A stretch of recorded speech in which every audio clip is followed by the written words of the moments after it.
Accuracy, balance, credibility, यो हो ABC television. म कविराज बिसी। कार्यक्रम हो अपरेसन बिग न्युज। सत्य समाचार खोज्ने, तथ्य प्रस्तुत गर्ने र प्रस्तुतिलाई सन्तुलित बनाउने हाम्रो प्रतिज्ञा हो। यही प्रतिज्ञा पूरा गर्ने खरो प्रयास हो अपरेसन बिग न्युज। जनसरोकारका हरेक विषयलाई हामी बिग न्युज बनाउँछौँ र हरेक बिग न्युजको अन्तर्कथा खोज्दै दर्शकका अगाडि अपरेसन गर्छौँ। फरक समाचार र गहिरो समाचार दिने हाम्रो प्रयास निरन्तर जारी छ।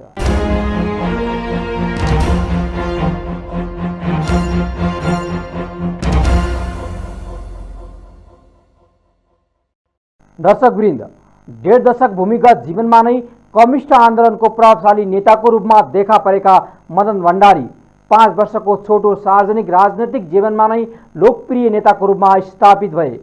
सार्वजनिक राजनीतिक जीवनको पहिलो वर्षमा नै तत्कालीन अन्तरिम सरकारका प्रधानमन्त्री एवं नेपाली काङ्ग्रेसका सभापति कृष्ण प्रसाद भट्टराईलाई प्रतिनिधि सभाको निर्वाचनमा पराजित गरेर काठमाडौँको 2वटा क्षेत्रबाट एकैसाथ विजयी हुँदै सबैलाई आश्चर्यचकित बनाएका थिए। जनताको बहुदलीय जनवादको प्रतिवादक जननेताको रूपमा मदन भण्डारीको राजनीतिक जीवनको आरोह अवरोह र जनताको बहुदलीय जनवादको विकास क्रममा उनको योगदानको सम्बन्धमा आज हामी चर्चा गर्नेछौँ।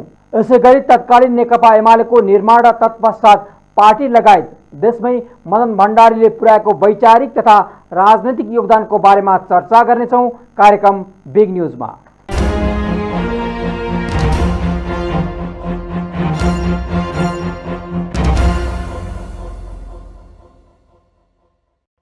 नेपाली कम्युनिस्ट आन्दोलनको एक शीर्षस्थ हस्ती मदन भण्डारीले प्रतिपादन गरेको जनताको बहुदलीय जनवादले नेपाली कम्युनिस्ट आन्दोलनलाई उचाइ दिएको छ।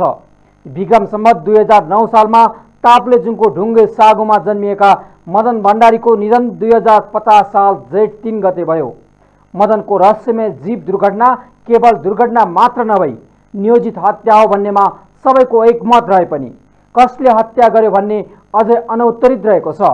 निकै छानबिन समिति भने पनि एकिङका साथ हत्या प्रकरणको यथार्थ बाहिर आउन सकेको छैन। मदन हत्या प्रकरण इतिहासको गर्भमा रहस्यमय घटनाको रूपमा दर्ज भएको छ। यद्यपि उनले प्रतिपादन गरेको जनताको बहुदलीय जनवादको कार्यक्रम अनुरूप नै आज नेकपा एमाले र हिजो सशस्त्र विद्रोहबाट आएको नेकपा माओवादी केन्द्र समेत बहुदलीय प्रतिस्पर्धात्मक व्यवस्थामा रहेको छ। सोभियत सङ्घको विघटनसँगै विश्व कम्युनिस्ट आन्दोलन धराशयी हुन लागेको र विश्वव्यापी रूपमा प्रजातान्त्रिक लहर चलेको सन् 1990 को दशकमा नेपालको कम्युनिस्ट आन्दोलन जोगाउने एउटै मात्र रक्षा कवच जनताको बहुदलीय जनवाद रहेकोमा दुई मत हुन सक्दैन। जनताको बहुदलीय जनवादकै बलमा नेपालमा कम्युनिस्ट आन्दोलनले उचाइ लिएको घटनालाई विश्वले निहालिरहेको थियो। त्यसैले पुँजीवादी शासन व्यवस्थाको ओकालतीमा जोड दिने विश्वविख्यात अमेरिकी पत्रिका न्युज वीकले पनि मदन भण्डारीका बारेमा लेख्न बाध्य भयो। नेपालमा कार्ल मार्क्स जीवित छन् भनेर।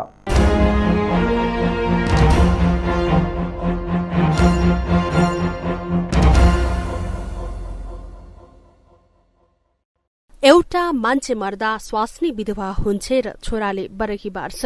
एउटा योद्धा मर्दा राष्ट्र विधवा हुन्छ र इतिहासले बरकी बार्छ। विक्रमसम्म 2050 साल जेठ 3 गते जब युग पुरुष जननेता मदन कुमार भण्डारीको रहस्यमय मृत्यु भयो त्यस बखत यी पंक्तिहरू भने निकै चर्चा बटुल्दथे। जनताको बहुदलीय जनवादका प्रतिपादक मदन भण्डारी जीवन कालभर शासक र प्रतिक्रियावादीहरूको आँखाको तारो बनिरहे। जनतामाथि लादिएको सामन्ती शोषण र दमनपूर्ण विरासतको भारलाई एउटै काँधले थाम्न खोज्ने मदनको अदम्य साहसलाई कतिपयले आँधीको संज्ञा पनि नदिएका होइनन्। विक्रमसम्म 2009 साल असार 14 गते ताप्लेजुङ जिल्लाको ढुङ्गे सागुमा पिता देवी प्रसाद भण्डारी र आमा चन्द्र कुमारीको छोराको रूपमा मदनको जन्म भएको थियो। 5 दाजुभाइ र 5 दिदी बहिनी मध्ये मदन माहिला हुन्। उनको न्वारानको नाम चाहिँ मोती प्रसाद भण्डारी थियो। बाल्यकालमा उनको शिक्षा घरमै चण्डी पाठबाट शुरू भयो। त्यसबेला उनको परिवारलाई जान्नेहरू बालक मदनले चण्डी कण्ठाग्र गरेको घटनालाई करिब करिब अलौकिक नै मान्थे। त्यसैले मदन बाल्यकालमै जिल्लाभर नै चर्चित थिए। उनको बौद्धिकता र स्मरण शक्ति समयको अन्तरालसँगै झनै तिखारिएर गयो। 2024 सालमा बाल सुबोधनी संस्कृत प्रधान पाठशालाबाट प्रवेशिका उत्तीर्ण गरे लगतै मदन उच्च शिक्षा हासिल गर्नका लागि भारतको मथुरा पुगेका थिए। 2 वर्षपछि देहरादून हुँदै उनी बनारस पुगे। त्यहाँ बनारस हिन्दू विश्वविद्यालयबाट भाषा साहित्यमा मदनले स्नातकोत्तर गरे। बनारस बस्दाकै समयमा विक्रम सम्वत 2028 सालमा उनको भेट नेपाल कम्युनिष्ट पार्टीका संस्थापक महासचिव पुष्पलालसँग भयो। यो भेट नै उनको राजनीतिक यात्रातर्फको पहिलो पाइला थियो। त्यस लगतै 2029 सालमा मदन पुष्पलालकै जनवादी सांस्कृतिक मोर्चाको केन्द्रीय सदस्य भएका थिए। जनवादी सांस्कृतिक मोर्चामा संगठित हुने उनको यात्राको पनि रोचक प्रसंग छ। उनमा त्यसबेला राजनीतिक भन्दा पनि साहित्यिक चेत बढ़ी थियो। मदनका सहयोद्धा डाक्टर मोदनाथ प्रसिद्धका अनुसार कलेज पढ्दा ताका मदनले एउटा काव्य लेखेका थिए। मानव महाकाव्य लेखेर मदन पुरस्कार पाइसकेका प्रसिद्ध त्यसबेलाका चर्चित लेखक कहलिसकेका थिए नै राजनीतिक रूपमा पुष्पलालसँग नजिक रही उनको सांस्कृतिक मोर्चासँग आबद्ध थिए। मदनको प्रतिभा देखेर नै प्रसिद्धले उनलाई सांस्कृतिक मोर्चासँग आबद्ध हुन मनाएको बताउँछन्। बनारसमा हामीले कवि गोष्ठीहरू साहित्य गोष्ठीहरू गर्न थाल्यौँ। त्यो गर्दाखेरि चाहिँ मदनजीलाई पनि हामीले निम्ता गऱ्यौँ। आउँदाखेरि उहाँले चाहिँ गीत पनि चाहिँ राम्रो ढङ्गले गाउने, कविता पनि राम्रो ढङ्गले भन्ने, अब वक्तृता पनि राम्रै थिए रहेछ। त्यो हुँदाहुँदै के भयो भने धेरै कुरा गरिसकेपछि म राजनीतिमा लाग्दैन भन्दा भन्दै पनि उसो भए तपाईँ सांस्कृतिक मोर्चामा आउनुहोस् भनेर मैले चाहिँ नि त्यो नयाँ जनवादी संस्कृति भन्ने दस्तावेज पुष्पलालको निर्देशनमा मैले तयार गरेको थिएँ। देवराज आश्रित पनि यसो साहित्यतिर रुचि राख्नुहुन्थ्यो। उहाँ रूपन्देहीमा पनि निकै सक्रिय हुनुहुन्थ्यो लुम्बिनी अञ्चलमा। अनि उहाँलाई पनि राखौँ, म भयो। त्यसपछि तपाईँ आउनुभयो त्यो बोधराज काफले।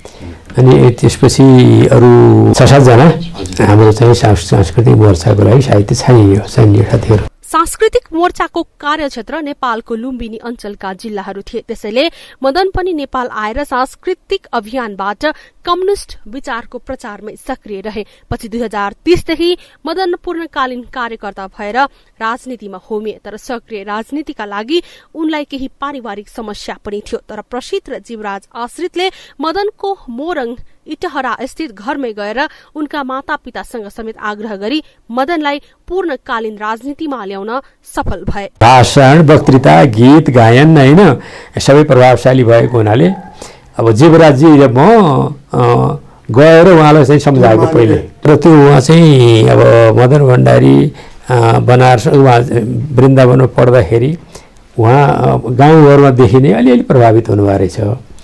त्यसो भएर चाहिँ उहाँ पनि अब सांस्कृतिक दृष्टिकोण चाहिँ कविता लेख्ने मान्छे भनेर उहाँलाई बोलाइयो। मैले बोलाएँ। तपाईँ हामी सांस्कृतिक मोर्चा बनाउने कुरो भयो, तपाईँले चाहिँ नि लसा गर्नुपऱ्यो भन्दा उहाँले के भन्नुभयो भने म पाहाडबाट हाम्रो बा आमाहरू सबै हामी चाहिँ तल झरेका छौँ। एउटा चाहिँ नि पाखु जग्गा चाहिँ सरकार दिएको छ, त्यहाँ घरसर पनि बनिएको छैन, अस्तव्यस्त छ। अहिले म चाहिँ राजनीतिमा चाहिँ लाग्न सक्दिनँ, सांस्कृतिक दृष्टिकोणले तपाईँसँग सहकार्य गर्छु भन्नुभयो। ठिकै छ, त के भयो र सांस्कृतिक फाँडफाँड गयो भने त्यो कुरा एउटै हो भन्ने कुरा हो। विक्रम सम्वत 2033 सालमा पुष्पलालको पार्टीसँग विद्रोह गरी निर्माण भएको मुक्ति मोर्चाका नेताहरू अखिल नेपाल क्रान्तिकारी कोअर्डिनेसन केन्द्रमा सम्मिलित भएर त्यसै वर्ष अर्थात 2035 साल पुस 11 गते माओ जयन्तीको दिन पारेर इटहरामै नेपाल कम्युनिष्ट पार्टी माले स्थापना भयो। पूर्णकालीन राजनीतिमा आइसकेका मदन त्यस पार्टीको संस्थापक केन्द्रीय सदस्य भए। मदनले 2041 मा पार्टीको पोलिट ब्युरो सदस्यको जिम्मा पाएका थिए। पार्टी र पार्टी नेता सबै भूमिगत थिए, तर नेताका फाँटहरू फरक फरक थिए। मदन भण्डारी र जीवराज आश्रित पार्टीलाई राजनीतिक रूपमा स्थापित गराउने र संगठन बनाउन क्रियाशील थिए। 101 थिए नि त। प्रदीप नेपालको गायनको एउटा अभियान थियो, मेरो लेखनको अभियान थियो, पत्रकारिताको एक एक ठाउँको थियो नि त सबैको। त्यस्तो त्यस्तो अलि चाहिँ स्थिति भएको हुनाले त्यो बिल्ड हुँदै आएको, आकर्षित हुँदै आएको। त्यतिखेर चाहिँ म पार्टी प्रशिक्षक भएँ र पार्टी प्रशिक्षक चाहिँ पहिलेदेखि पनि भएको थियो, पछाडि पनि भयो। र मैले 2टा संस्था चलाएको। एउटा सम्पूर्ण नेपालका चाहिने जिल्ला कमिटी समितिहरूलाई चाहिँ 7 दिन पढाएर लिखितमा गराएर प्रमाणपत्र बाँडेको पनि हो। अर्को सांस्कृतिक क्षेत्रलाई चाहिँ नि 1 वर्षसम्म चाहिँ नियमित रूपले परीक्षण गराएर अभियान गरायो भने हो। त्यसै किसिमले मदनजी चाहिँ के हो भने त्यसमा आफ्नो प्रमुख भइसकिसकेपछि उहाँको असाध्यै नै के छ भने जनतामा लोकप्रियता बढ्यो हैन, प्रभाव बढ्यो र अब यसले चाहिँ सिद्ध्याउनुपर्छ भन्ने प्रतिपक्षहरूमध्ये कसकसको हो। त्यो षड्यन्त्रबाट चाहिँ उहाँहरूलाई मारियो। सबै भन्छन् हिजो आज यहाँ गाह्रो छ, ठूला ठाला मजा गर्छन्, मसिना जिउने गाह्रो छ, पिठो आँटो नपाएर मुटुमा वेदना बोकी हिमाली सन्तति रुन्छन् सधैँ खोजी ढिडो रोटी। यो रचना अरू कोही नभएर जननेता मदन भण्डारीकै हो। कम्युनिष्ट नेताले भड्काउ गरेर लावा लस्कर लगाएर सवारी साधन चलाउन हुँदैन, यो कम्युनिष्ट आचरणमा सुहाउँदैन भन्ने मान्यता मदन भण्डारीको थियो। त्यसो त विक्रमसम्म 2039 साल साउन 14 गते पार्टीमै सक्रिय छँदा नै विद्यादेवी पाण्डेसँग उनको जनवादी विवाह भएको थियो। देशका वर्तमान राष्ट्रपति विद्यादेवी भण्डारी र जननेता मदन भण्डारीले एक आपसमा रुमाल साटासाट गरेर भूमिगत जनवादी विवाह गरेका थिए। माधव कुमार नेपालको सभापतित्व रहेको उक्त विवाहमा अशोक राईले उद्घोष गरे।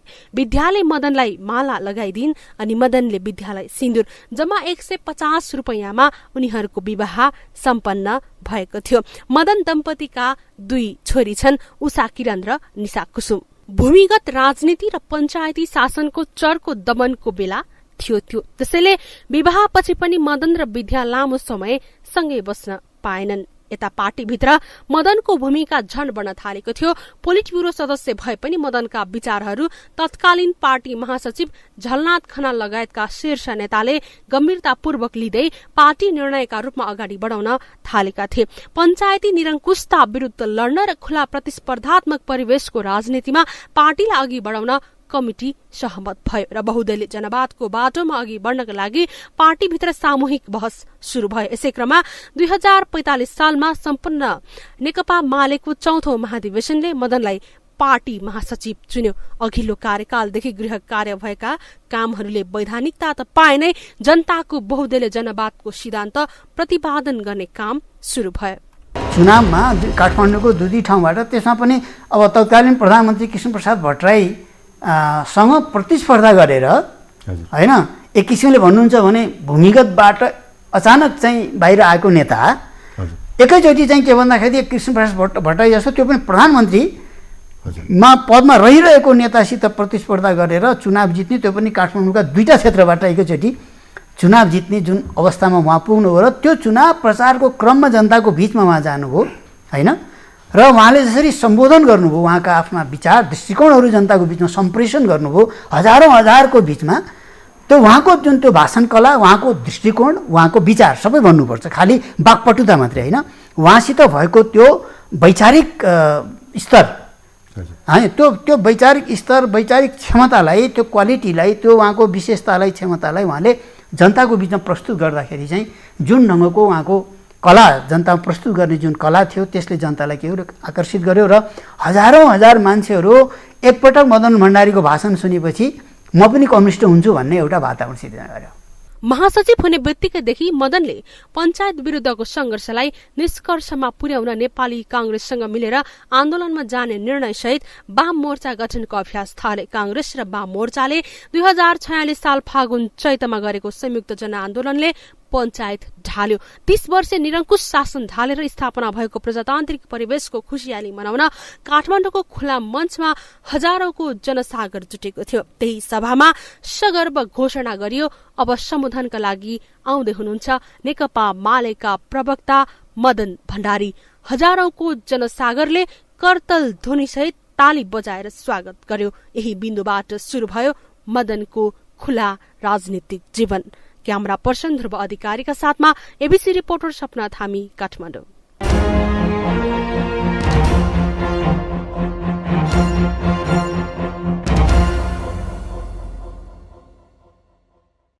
खास गरी विश्व कम्युनिस्ट आन्दोलन र नेपाली कम्युनिस्ट आन्दोलनमै पनि सशस्त्र सङ्घर्षबाट नेपाली क्रान्ति पूरा गर्न सकिन्छ कि शान्तिपूर्ण रूपमा नै क्रान्तिको कार्यभार पूरा गर्न सकिन्छ भन्ने विषयमा मतभेदहरू सिर्जना भइरहेको परिस्थितिमा कम्युनिस्ट पार्टीहरू विभिन्न विचार समूहमा विभक्त भइरहेको बेला सम्पूर्ण कम्युनिस्ट पार्टीहरूलाई एकताबद्ध गर्न मदन भण्डारीले प्रयत्न गरेका थिए। विश्वभर कम्युनिस्ट पार्टीहरू विचार र सिद्धान्तबाट च्युत हुँदै जाँदा क्रान्तिमा असफल हुँदै गइरहेको परिस्थितिमा नेपाली माटोमा सुहाउँदो कार्यक्रम बनाउन मदन भण्डारी क्रियाशील रहे। कुनै पनि प्रकारको सशस्त्र सङ्घर्ष बिना नै परिवर्तन सम्भव छ र बहुदलीय व्यवस्थालाई अंगीकार गर्दै जनवादी क्रान्ति पूरा गर्न सकिन्छ भन्ने ठानेर मदनले बहुदलीय प्रतिस्पर्धात्मक आधारित जनवादको विकास गरेका हुन्। यो नेपाली कम्युनिस्ट आन्दोलनको लागि पनि दिशा निर्देश पनि बनेको छ। आजको दिनमा मदनको तत्कालीन विचारमध्ये डोराएको प्रतिस्पर्धात्मक राजनीतिको बाटोमा नेकपा एमाले मात्र होइन, हिजो सशस्त्र विद्रोह गरेर आएको नेकपा माओवादी समेत रहेको छ। आधारभूत रूपमा मदनले प्रतिपादन गरेको जनताको बहुदलीय जनवादको विचार नेपालको संविधानमा समाजवाद उन्मुख राज्यको कार्यक्रमको रूपमा प्रतिबिम्ब भएको छ। मुलुकको भावी प्रधानमन्त्रीको रूपमा हेरिएको एउटा राष्ट्रवादी नेतालाई अकालमै गुमाउनु पर्दा कम्युनिस्ट आन्दोलन नै टुहुरो जस्तो बनेको छ।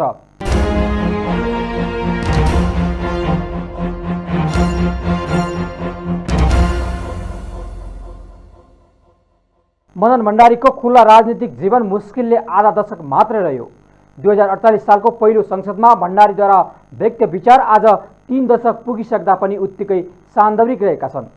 त्यसो त 2047 सालको नेपाल अधिराज्यको संविधान घोषणा लगायतका मदनले राखेको 27 बुँदे आलोचनात्मक टिप्पणी त्यसपछिको राजनैतिक आन्दोलनको एजेन्डा बन्न गयो।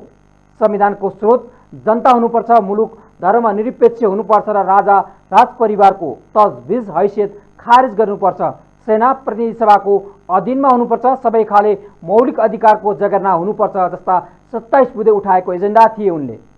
सारमा मुलुकको 2047 पछि पुरै 3 दशक मदन भण्डारीद्वारा त्यसबेला राखिएका 27 बुँदाकै सेरोफेरोमा अगाडि बढेको छ। नेपालको अन्तरिम संविधान 2063, नेपालको संविधान 2072 ले मदनका यी 27 बुँदामध्ये अधिकांशलाई ग्रहण गर्दै संविधानको मर्मका रूपमा अगाडि बढाएका छन्। गणतन्त्रात्मक नेपालको पहिलो संविधान 2072 ले त जबजको मूल विशेषता सामाजिक न्यायसहितको समाजवाद उन्मुख राज्य प्रणाली अंगीकार गरेको छ। यसबाट नेपाली राजनीतिमा मदन भण्डारीले लोकप्रियताका साथसाथै जबजको सान्दर्भिकता पुष्टि हुन जान्छ।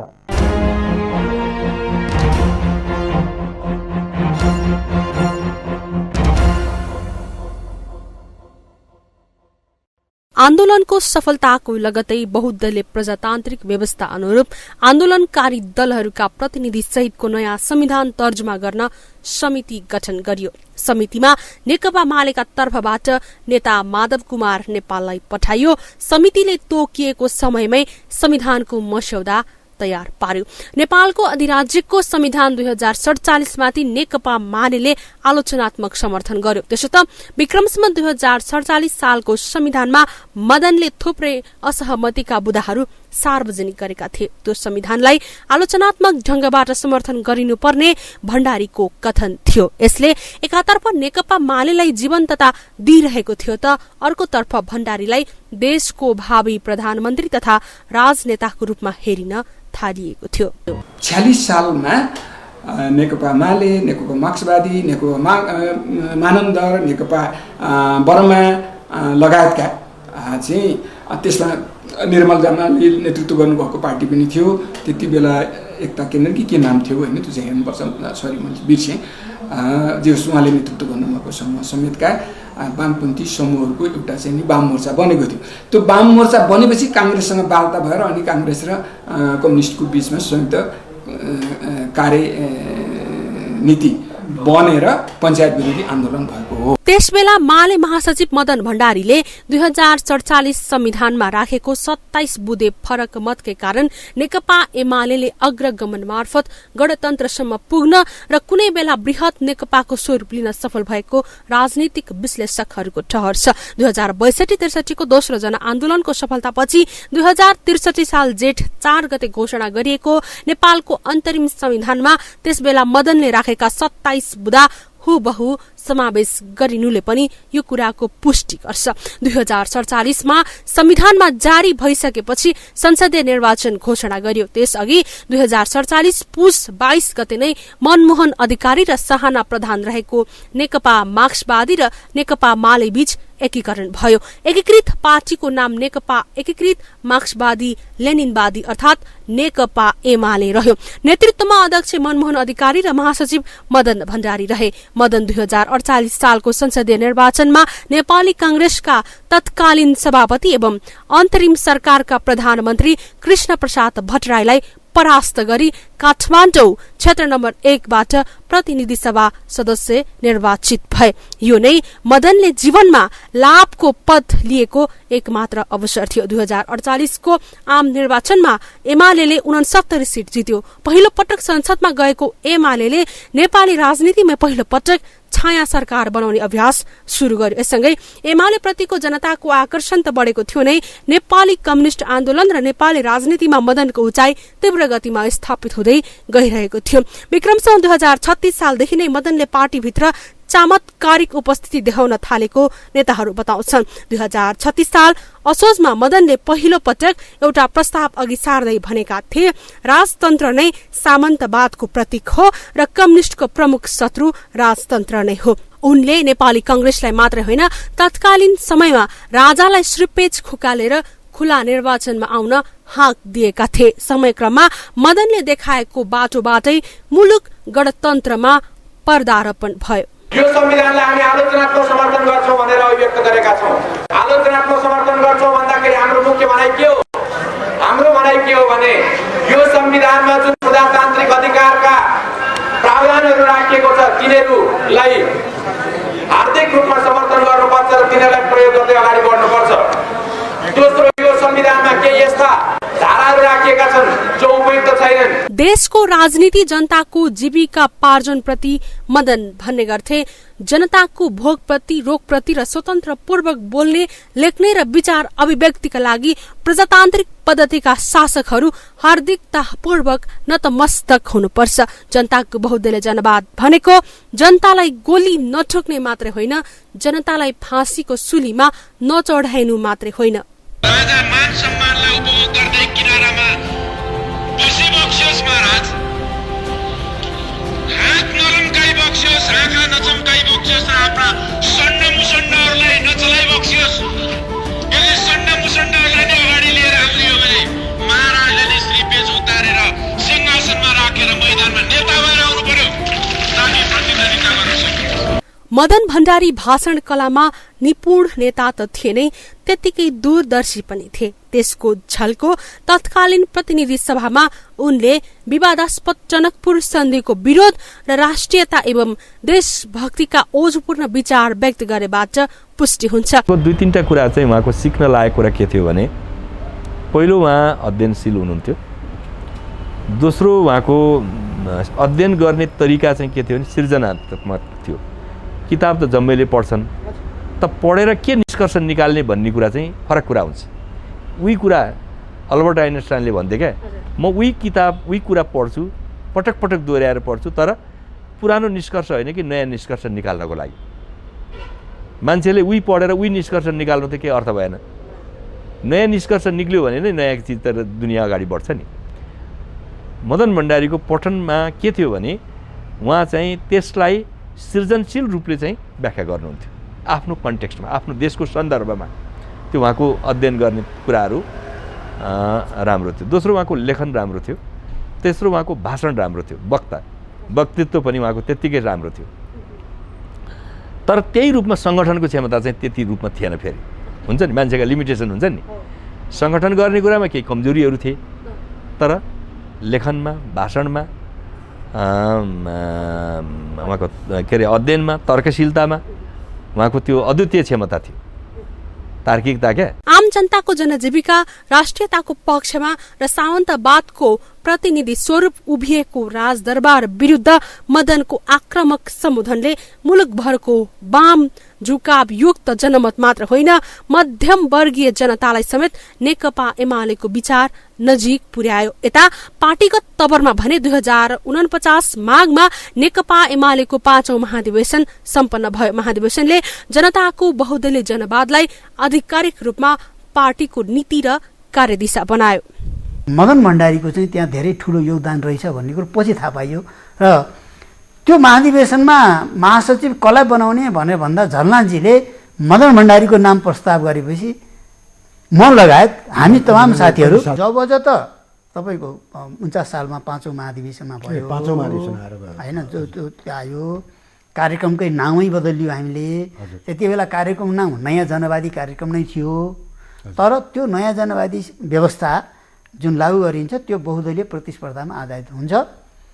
चुनाव हुन्छ, चुनावमा प्रतिस्पर्धा हुन्छ, विभिन्न पार्टीहरू हुन्छन्, त्यसरी नै अगाडि बढ्नुपर्छ भन्ने एउटा कन्सेप्ट एउटा आइसकेको थियो त्यहाँ। तर मदनलाई बहुदलीय जनवादको उच्चतम कार्यान्वयनको चरणसम्म पुग्न सायद नियतिले साथ दिएन। 2050 जेठ 3 गते पार्टी कामको सिलसिलामा पोखराबाट चितवनतर्फ जाँदा दासढुङ्गामा उनी र नेता जीवराज आश्रित सवार जीपको रहस्यमय दुर्घटना भयो।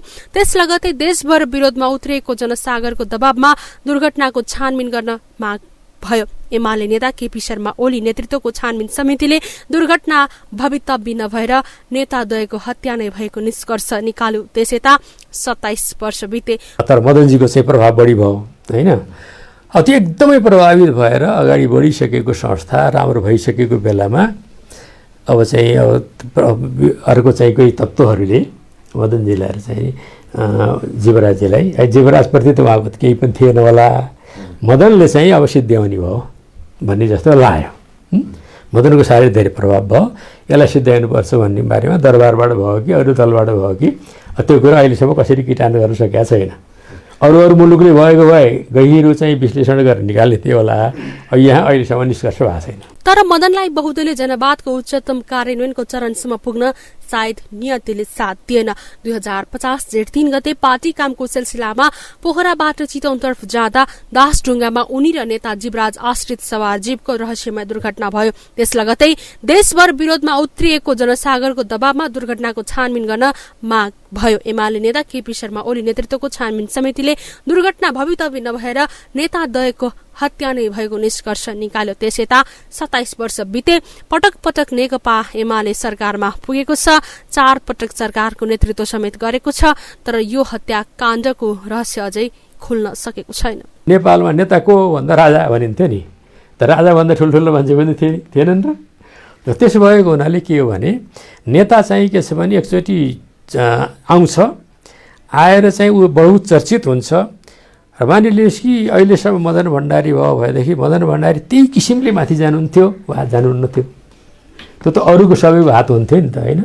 तर त्यतिखेरको मदन भण्डारीको प्रतिभालाई हामीले भन्नुपर्छ। मदनका सहयोद्धा तथा नेकपा नेता प्रसिद्ध मदन हत्याको कारणबारे भन्छन् विक्रमसम्म 2036 सालदेखि नै पञ्चायत ढाल्नुपर्छ भन्ने मान्यता र खुला राजनीतिमा प्रवेशपछि राजा महाराजा र सामन्तवाद विचारधारा र दमनकारी पद्धति समाप्त पार्न खुल्लम खुल्ला बहसमा उत्रने मदनको ज्यानमाथि त यसै पनि जोखिम बढ़िरहेको थियो नै।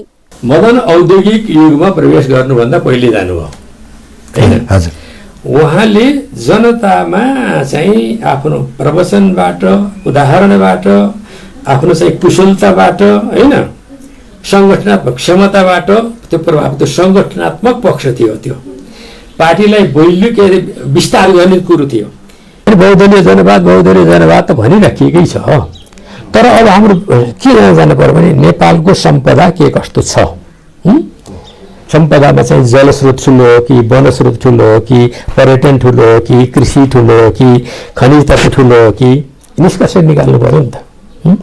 त्यो निष्कर्ष निकाल्न अनुरूपलाई तपाईँले चाहिँ नि 10 वर्ष लगाएर 5 वर्ष लगाएर त्यस्तो विशेषज्ञहरू तयार गर्नु पर्यो नि होइन। अमेरिकामा पो गएर पढेर हुन्छ कि चाइना गएर पढेर हुन्छ कि त्यस्ता तपाईँले जाँदाखेरि हवार त मान्छे चाहिँ नि। अहिले हेर्नुहोस् त हाम्रो नेपालीहरू कति कहाँ पुगेका रहेछन्। जम्मै चाहिँ कोरोनाले गर्दाखेरि पो कसलाई थाहा भयो त, उनीहरू त जागिर खान मात्रै गए। अनि हाम्रो यत्रो चाहिँ उत्पादन गरेका मान्छेमध्ये तपाईँ चाहिँ इन्जिनियर, यो के को विषय, जलस्रोतको इन्जिनियर मात्रै, तपाईँ वनस्रोतको इन्जिनियर मात्रै, त्यस्तो विशेषज्ञहरू एकजना आँखाको अस्पताल हुँदाखेरि कति भएको छ होइन। त्यस्तो खालको विशेषज्ञ बनाउने कुरामा हाम्रो पार्टीहरू ध्यान गएको छ। विक्रमसम्म 2050 जेठ 3 गते दासढुङ्गा दुर्घटनामा भण्डारी र एमालेका तत्कालीन संगठन विभाग प्रमुख जीवराज आश्रितको निधन भएता मदन आश्रितको सम्झना र सम्मानमा नागरिक र पार्टी तहमा धेरै काम भएका छन्।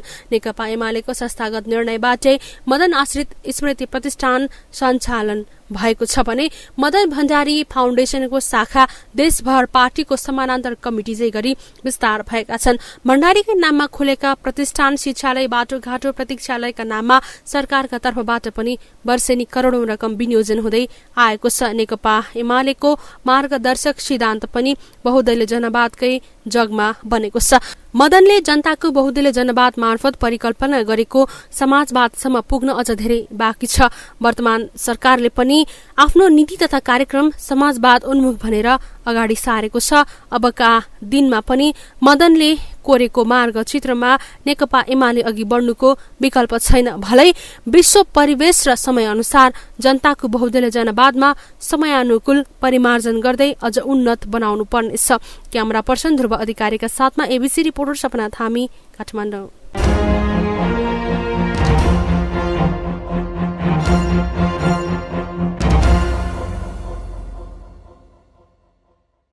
बनारसमा अध्ययन गर्दा साहित्यिक सांस्कृतिक मोर्चामा आबद्ध हुँदै राजनीतिमा सक्रिय रहेका मदन भण्डारीले नेपालमा फर्केर लामो समय भूमिगत जीवन बिताए। जब भूमिगत जीवनबाट सार्वजनिक हुँदासम्म देशले अपेक्षा गरेको एउटा प्रिय नेताको रूपमा आफ्नो परिचय बनाइसकेका थिए। जननेता मदन भण्डारीले टुटफुट र विभाजनको राजनीतिबाट आक्रान्त बनेका कम्युनिस्ट पार्टीहरूलाई उनले एक गराउनको निम्ति निकै प्रयत्न गरे। तत्कालीन समयमा नेकपा माले र नेकपा मार्क्सवादी दुई पार्टी बीच एकीकरण गराएर देशकै ठूलो कम्युनिस्ट पार्टी समेत बनाउन सफल भए। कम्युनिस्ट पार्टीभित्र विश्वभर विचारको राजनीतिक क्रमशः स्खलित हुँदै गइरहेको छ।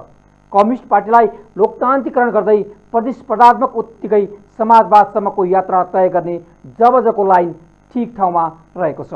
अब मदनको योगदानलाई कदर गर्दै अबको दिनमा पनि कम्युनिस्ट पार्टीहरू विचार र आदर्शमा दृढ रहेर काम गर्न आवश्यक छ। अपरेसन आज सकिन्छ, भोलि अर्को बिग न्युजको अपरेसन गर्नेछौँ। गाउँ सहर दुनियाँ बिउझाउने हाम्रो अभियान जारी छ।